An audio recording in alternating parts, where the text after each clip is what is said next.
Tripura Khet Mozur Union Saltang Hangkor Committee Loa Jongbai Tuilongbai Tiramong Kontrak Klajak Rokno Samong Chamong Ti Nok Te Hokbar Klanya Thangthani Je Jobaso Nago Aborida Ungthon Samong Te Khadubong Himbotok Klaika Saltang Hangkor Phanithani Deputation Jihui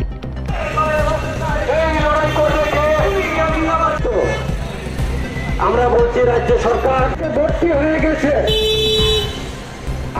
রেখেছে তা আমরা জানতে পারবো পদক্ষেপ গ্রহণ করো কেন অপদার্থ শব্দটি আমি ব্যবহার করলাম এই কারণে রাজ্যের যে জনসংখ্যা তার প্রায় অর্ধেক এই বন্যায় ক্ষতিগ্রস্ত হয়েছে এই বন্যাকে বলা যায় কি করে বন্যা দুর্গত মানুষদের পাশে দাঁড়ানো যায় তার জন্য রাজ্য সরকারের বাস্তবমুখী কোনো পরিকল্পনা সিদ্ধান্ত ছিল না বন্যা দুর্গত মানুষদের পাশে রাজ্য সরকার এবং রাজ্য সরকারের বিভিন্ন দপ্তর সেভাবে দাঁড়ায়নি বন্যায় শুধু জনসংখ্যার অর্ধেকই ক্ষতিগ্রস্ত হয়েছে বিষয়টা এরকম নয় 33 জন মানুষের প্রাণহানি ঘটেছে কয়েক লক্ষ বাড়িঘর ধ্বংস হয়ে গেছে চাষযোগ্য জমি নষ্ট হয়ে গেছে বন্যায় পুকুরের মাছ ভেসে গেছে বলা যেতে পারে স্মরণকালের মধ্যে এমন ভয়ানক বন্যা আমাদের রাজ্যে হয়নি কিন্তু আমরা কি দেখলাম এই বন্যা দুর্গত মানুষগুলো একটু সাহায্যের জন্য তাদের মধ্যে হাহাকার রাজ্য সরকারের আধিকারিকদের দৃষ্টি আকর্ষণ করছেন রাজ্য সরকারের বিভিন্ন দপ্তর তাদের আধিকারিকদের কোনো হেলদোল নেই বেসরকারি বিভিন্ন সংস্থা গণসংগঠনগুলি এনজিও সমাজের বিভিন্ন স্তরের মানুষ এই বন্যা দুর্গত মানুষগুলোর পাশে এসে দাঁড়িয়েছেন কিন্তু রাজ্য সরকারের ভূমিকা এ নিয়ে জনমানুষের প্রশ্ন তৈরি হয়েছে তার জন্য বলেছি একটা অপদার্থ রাজ্য সরকার 25,000 কোটি টাকার উপরে ক্ষতি হয়ে গেল না রাজ্য সরকার না কেন্দ্রীয় সরকার এই বিষয় নিয়ে কোন সদর্থক ভূমিকা পালন করছেন কেন্দ্রীয় সরকারের বিভিন্ন দপ্তরের যারা আধিকারিক মন্ত্রীরা রয়েছেন আমরা আশা করেছিলাম এই রাজ্যের মানুষ তারা পরিদর্শন করে পর্যাপ্ত পরিমাণে সাহায্যের হাত প্রসারিত করবেন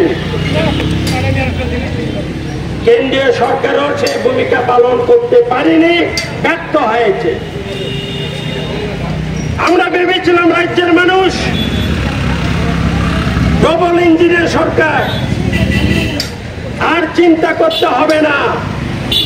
বন্যা দুর্গত মানুষগুলোর পাশে তারা দারুণভাবে দাঁড়াবেন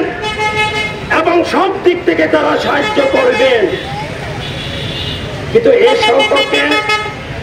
রাজ্যবাসী তারা প্রত্যক্ষ করেছেন না কেন্দ্রীয় সরকার না রাজ্য সরকার সে ধরনের ভূমিকা তারা পালন করছে না এখন রাজ্য সরকারের আধিকারিকরা বলছেন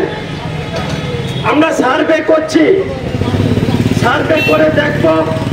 ক্ষতির পরিমাণ কতটুকু তারপরে রাজ্য সরকারের পক্ষে সে দায়িত্ব পালন করা হবে এটা কেমন হলো কতদিন হয়ে গেল বন্যা দুর্গত মানুষগুলোর কি অবস্থা কয়েক হাজার মাটি ওয়াল ভেঙে পড়ল কেউ কেউ খোলা আকাশের নিচে রাত্রি যাপন করছেন। বন্যা দুর্গত মানুষগুলো এক পক্ষকাল বলা যেতে পারে সেভাবে তারা খাদ্য সংগ্রহ করতে পারেনি। পাশে দাঁড়িয়েছে বামপন্থী গণসংগঠনগুলো,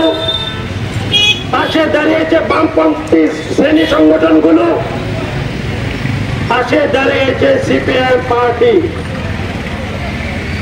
সরকার কোথায়?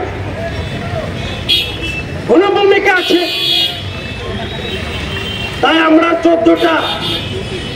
জনগণের যে একেবারে জ্বলন্ত যে দাবি, এই দাবিগুলো নিয়ে জেলা শাসকের দৃষ্টি আকর্ষণ করছি। গ্রামেগঞ্জে কাজ নেই। ত্রিপুরাতে এখন বছরে লাগার কাজ 27-28 দিনে বেশি হয় না। প্রতিটা অর্থ বছর আমরা দেখেছি সেখানে রেগার যে বাজেট বরাদ্দ এটা কমিয়ে দেওয়া হচ্ছে। কেন্দ্রীয় সরকার সেভাবে টাকা দিচ্ছেন না। শ্রম দিবস সৃষ্টি করা যাচ্ছে না। টুয়েপের ক্ষেত্রে একই অবস্থা। আগরতলা শহরের প্রায় 59টি স্লাম এরিয়া, বস্তি অঞ্চল, শহরতলিতে সীমান্তবর্তী এলাকাগুলো ব্যাপক বন্যায় ক্ষতিগ্রস্ত হয়েছে। আগরতলা মিউনিসিপাল কর্পোরেশন, তাদেরও সে ভূমিকাটা দেখছি না আমরা।